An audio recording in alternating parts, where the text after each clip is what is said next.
કોરોનાએ ફરી માથું ઉંચક્યું છે। જાણો વિશ્વભરમાં છેલ્લા કેટલાક અઠવાડિયામાં કેટલા લોકોના થયા છે મૃત્યુ। નમસ્કાર, તમે જોઈ રહ્યા છો ન્યૂ ગુજરાતી ન્યૂઝ અને હું છું તમારી સાથે ક્રિશા। કોરોનાએ ફરી એકવાર દુનિયાને ડરાવવાનું શરૂ કર્યું છે। છેલ્લા એક મહિનામાં સમગ્ર વિશ્વમાં કોરોનાના 8.5 લાખ નવા કેસ નોંધાયા છે।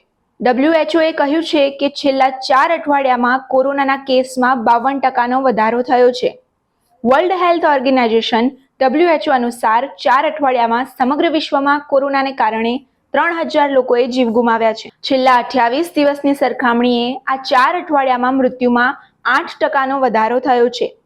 17 ડિસેમ્બરમાં વિશ્વભરમાં 77 કરોડથી વધુ કેસ નોંધાયા છે। WHO અનુસાર છેલ્લા 28 દિવસમાં સમગ્ર વિશ્વમાં 1,18,000 લોકોને હોસ્પિટલમાં દાખલ કરવામાં આવ્યા છે, જ્યારે 1600 ICUમાં છે। હોસ્પિટલમાં દાખલ લોકોની સંખ્યામાં પણ પાછલા દિવસની સરખામણીએ 23%નો વધારો નોંધાયો છે। WHO અનુસાર ઓમિક્રોન વેરિયન્ટ GN1ના કારણે કોરોનામાં વધારો થયો છે। તે તદ્દન ચેપી છે। કોરોનાના નવા વેરિયન્ટ GN1ના ઝડપી પ્રસારને કારણે હાલની રસીઓ તેની સામે રક્ષણ આપી શકશે કે કેમ તે પ્રશ્ન ઊભો થયો છે। WHO કહ્યું છે કે વર્તમાન રસી GN1 અને SARS-CoV-2 દ્વારા થતા ગંભીર રોગ અને મૃત્યુ સામે રક્ષણ આપવા સક્ષમ છે।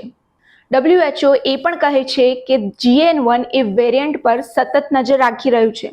WHOએ લોકોને રસી લેવા, માસ્ક પહેરવા અને સુરક્ષિત અંતર જાળવવા જેવા નિયમોનું પાલન કરવાની સલાહ આપી છે, જેથી કોરોનાના સંક્રમણથી બચી શકાય।